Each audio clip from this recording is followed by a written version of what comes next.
नमस्ते।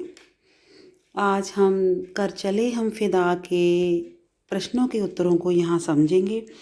का पाठ से हैं और ये 1 to 8 प्रश्न हैं जिन्हें आज हम यहाँ समझेंगे। पहला प्रश्न है हमारा, क्या इस गीत की कोई ऐतिहासिक पृष्ठभूमि है? तो इसका आंसर है, इस गीत की पृष्ठभूमि ऐतिहासिक है। सन 1962 में चीन ने भारत पर आक्रमण कर दिया था। इस युद्ध में अनेक भारतीय सैनिकों ने भारत चीन सीमा पर लड़ते लड़ते अपना अमर बलिदान किया था। इसी युद्ध की पृष्ठभूमि पर चेतन आनंद ने हकीकत फिल्म का निर्माण किया।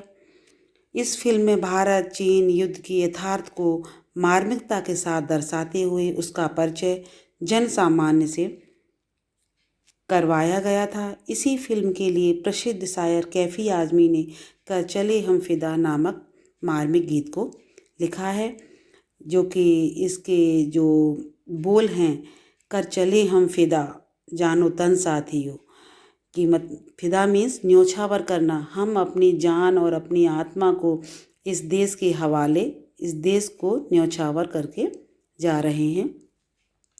इस तरह उन्होंने, वीर सैनिकों ने देश के नवयुवकों को उन्होंने बोला है। सेकंड प्रश्न है हमारा, सर हिमालय का हमने न झुकने दिया। इस पंक्ति में हिमालय किस बात का प्रतीक है? इसका आंसर है, सर हिमालय का हमने न झुकने दिया। इस पंक्ति में हिमालय भारत के मान सम्मान का प्रतीक है। 1962 में भारत चीन की लड़ाई हिमालय की घाटियों में लड़ी गई थी। हमारे अनेक सैनिक इस युद्ध में लड़ते हुए वीर गति को प्राप्त हुए थे।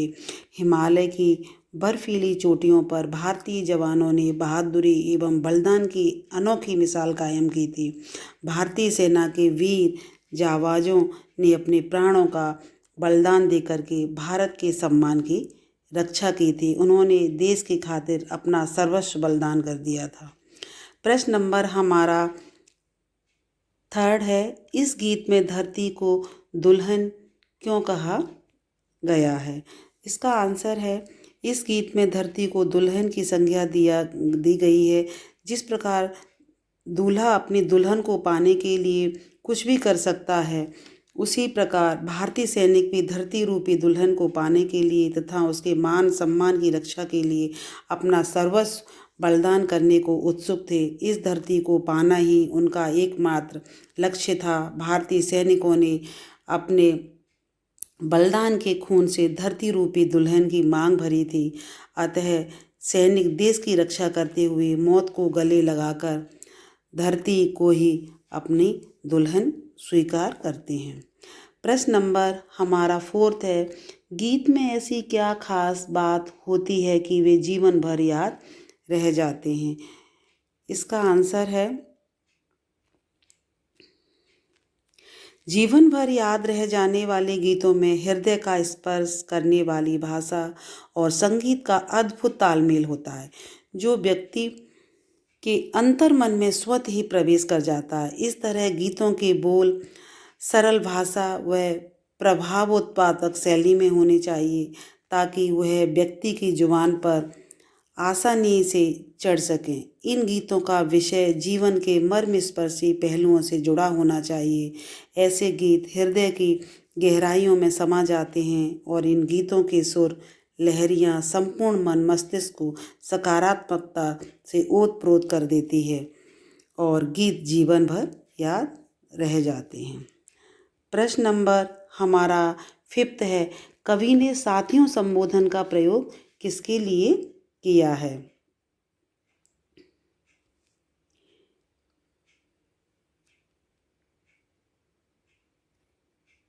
इसका आंसर है, कवि ने साथियों संबोधन का प्रयोग दूसरे सैनिक साथियों व देशवासियों के लिए किया है, जैसे कि आने वाली युवा पीढ़ी।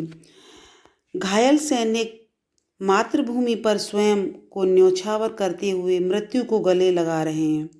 ये घायल सैनिक अपने देशवासी साथियों पर देश की रक्षा का भार सौंपकर ही दम तोड़ना चाहते हैं। घायल सैनिकों की अपने साथियों से यही अपेक्षा है कि वे उनकी मृत्यु के पश्चात देश की रक्षा कर अपने कर्तव्य का निर्वाह करें। यदि अन्य साथी इनके बलिदान के पश्चात देश के सम्मान को बनाए रखेंगे तो इनकी कुर्बानियाँ व्यर्थ नहीं जाएंगी।